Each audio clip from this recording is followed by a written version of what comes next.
Olá, pessoal! Nós, do Momento Papo de Mãe, recebemos sempre muitas mensagens de telespectadores pedindo informações sobre doenças raras e, por isso, decidimos fazer um programa só sobre este assunto. Existem cerca de 7.000 doenças raras no mundo e a maioria tem causa genética. É considerada uma doença rara aquela que atinge até 65 pessoas a cada 100.000.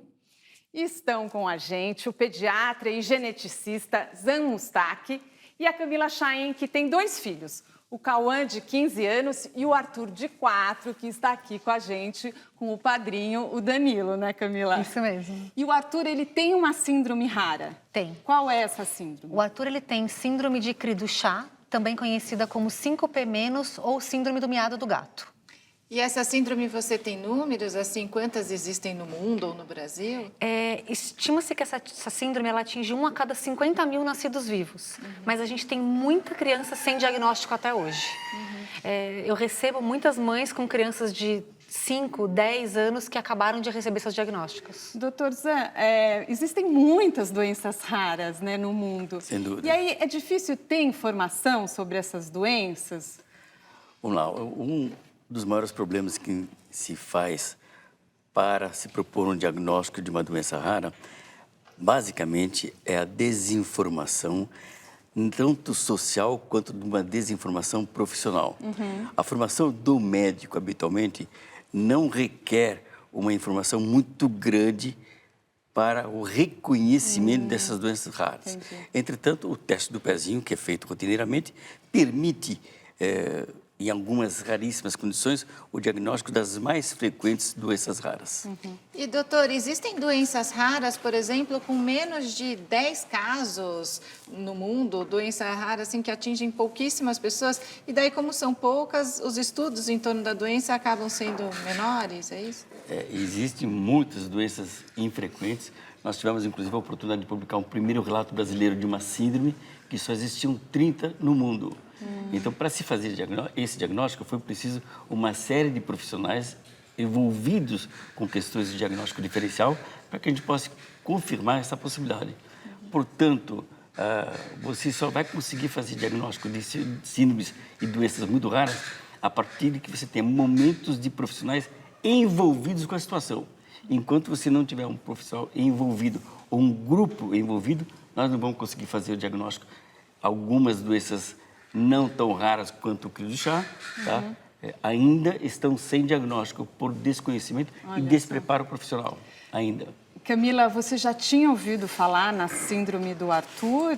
E aí depois você foi pesquisar sobre o assunto? Eu nunca tinha ouvido falar, assim como a grande maioria das pessoas.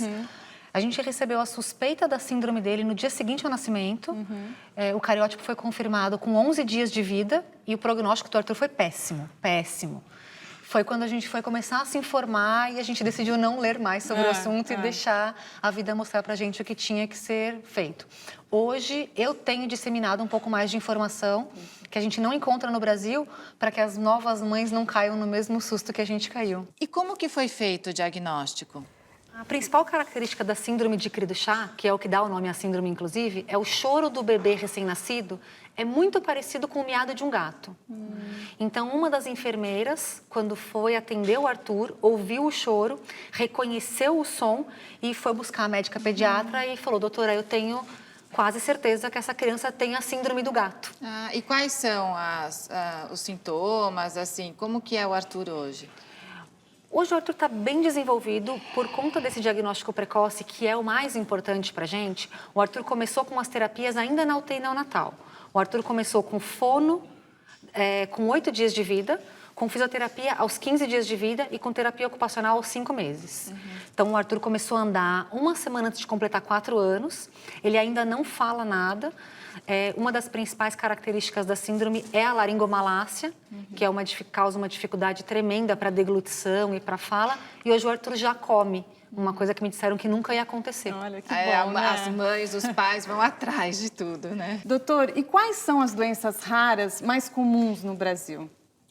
Vamos lá, as doenças cromossômicas são as mais comuns e as doenças correlacionadas a casamentos consanguíneos, que são um dos nossos maiores problemas clínicos. Mas eu queria aproveitar um ensejo do momento que é de oportunidade de fazer uma informação pública. O pediatra tem uma habilidade em diagnosticar a síndrome de crise de chá, porque o choro, como ela deixou claro, muito parecido. é um choro que é monotonal. Me perdoe, é assim, um bebê comum tem um choro bitonal. Como é que é um bitonal? É... Como é que é um choro monotonal?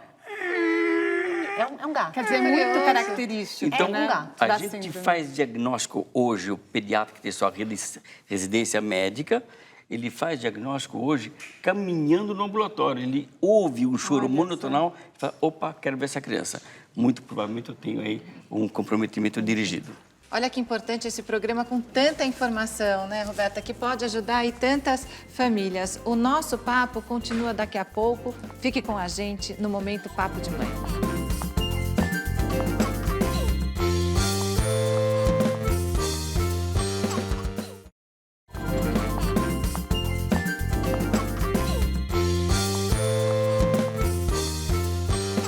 O Momento Papo de Mãe está de volta falando sobre doenças raras e a partir de agora participa do papo também a Regina Próspero do Instituto Vidas Raras. A Regina aí que é uma lutadora, batalha pelos direitos das famílias com doenças raras, busca informação. Fala um pouco do trabalho do Instituto, Regina. Bom, o Instituto nasceu com o intuito de levar um pouco de amparo para as famílias que traziam naquele momento só mucopolissacaridose. E depois nós ampliamos o nosso escopo de trabalho para acolher outras doenças raras e nós trabalhamos muito em políticas públicas, desenvolvimento de políticas públicas para as pessoas com doenças raras, que isso ainda é muito pouco no Brasil, e disseminação da informação sobre as doenças raras. Por quê? Porque tudo se pode resolver se tiver uma boa informação. É verdade. E a gente faz questão de levar a informação fidedigna para essas famílias. E a Regina teve 3 filhos, 2 com doenças raras. E a história dela é muito legal, Mari, porque ela foi estudar na faculdade junto com o Dudu, né? Isso. Quando o Dudu optou por fazer direito, ele já era deficiente visual. E além da mobilidade física já comprometida, a faculdade ficou com um pouco de receio de acolhê-lo sozinho. E aí a faculdade pediu que eu acompanhasse, prestei vestibular, passei e me formei com o Dudu. Foi uma graça que ele me deu. Vamos sentar lá. Bem-vinda.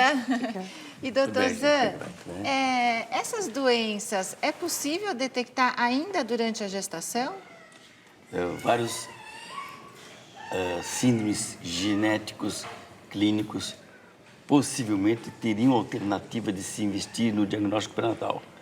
Entretanto, só há um investimento quando existe um histórico prévio, o que faz com que, na grande maioria dos casos, não se investe em diagnóstico pré-natal. E Camila, você conseguiu detectar durante a gestação? Não, nós tivemos uma suspeita de uma malformação cerebral do Arthur na gravidez, mas nenhum médico tinha conhecimento e informação para suspeitar da síndrome. Então, nosso diagnóstico veio quando o Arthur tinha 11 dias de nascido. E o aconselhamento genético é importante, doutor? E ele tem indicação para alguns casais?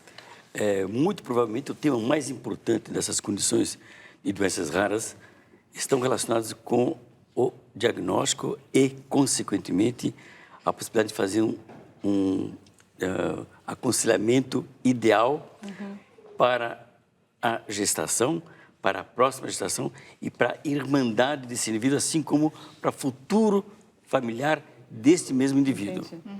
Regina, com esse seu trabalho, o que você descobriu sobre as famílias, sobre a força dessas mães que muitas vezes se tornam especialistas, né, ali na síndrome dos filhos? Na maioria das vezes a gente tem que ir atrás de informação até para poder cuidar bem do filho.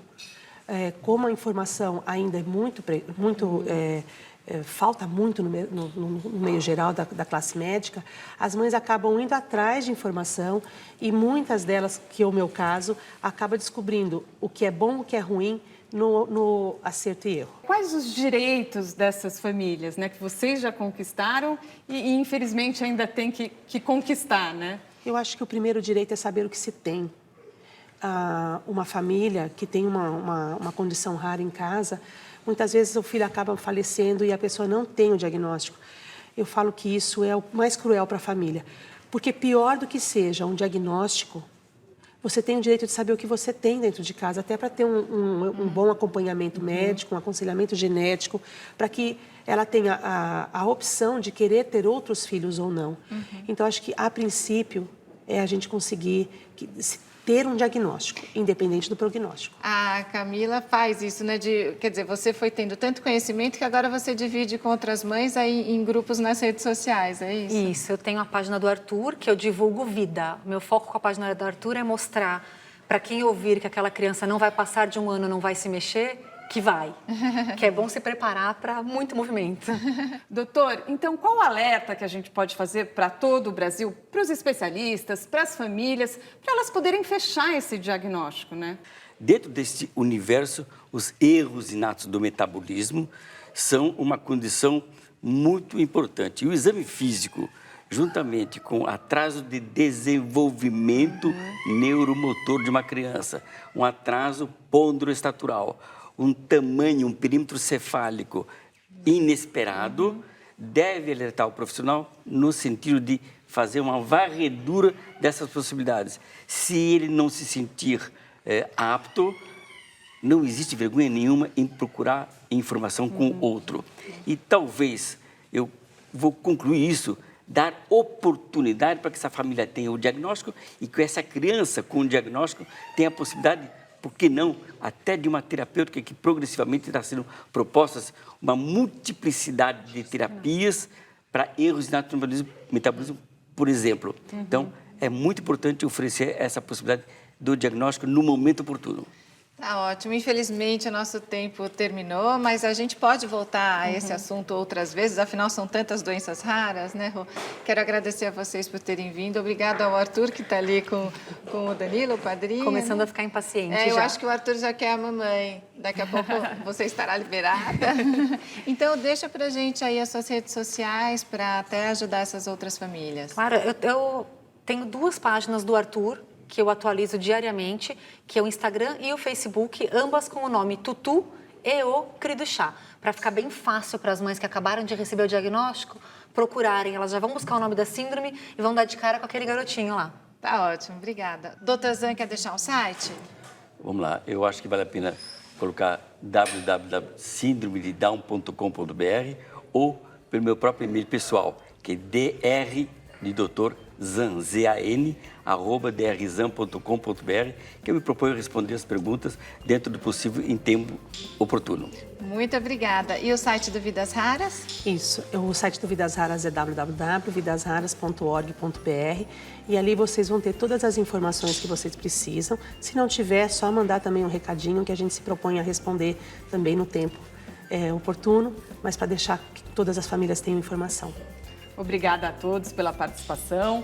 O Momento Papo de Mãe fica por aqui. Hoje falamos sobre doenças raras, um tema tão importante e bastante pedido pelos nossos telespectadores. Até o próximo programa.